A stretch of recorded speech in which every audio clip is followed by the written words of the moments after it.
जानेवारी ते मार्च 2025 दरम्यान देशातील हवामान कसं राहणार, पाऊसमान कसं राहील? जानेवारी ते मार्च 2025 या कालावधीत 88 ते 112% एवढा पाऊस पडणार असं हवामान खात्यानं आपल्या नव्या अंदाजात म्हटलेलं आहे.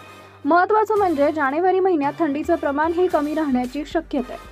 भारतीय हवामान खात्यातील तज्ज्ञांनी सांगितल्याप्रमाणे जानेवारीमध्ये देशातील अनेक भागांमधील किमान तापमान हे सरासरीपेक्षा अधिक राहणार आणि यामुळे या महिन्यात कडाक्याची थंडी जाणवणार नाही. पण राज्याच्या उत्तरेकडील जिल्ह्यांमध्ये काही भागात कडाक्याची थंडी पडू शकते असं IMDच्या तज्ज्ञांकडून सांगितलं गेलंय.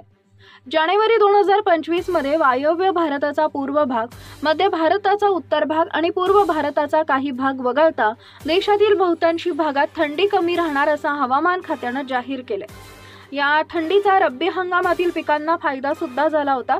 मात्र नंतर बंगालच्या उपसागरात कमी दाबाचा पट्टा झाला आणि त्यानंतर देशाच्या दक्षिणेकडील राज्यांमध्ये मुसळधार पाऊस झाला आणि याचा प्रभाव आपल्या महाराष्ट्रावरही पाहायला मिळाला.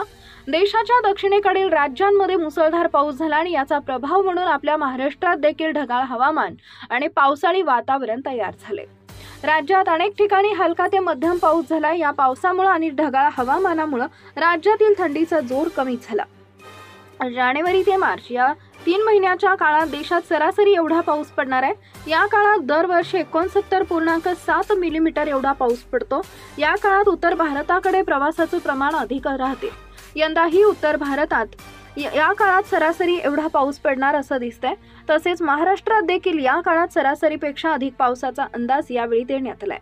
नवीन अपडेट मिळवण्यासाठी आता लगेच आपल्या चॅनलला सबस्क्राईब करा. धन्यवाद.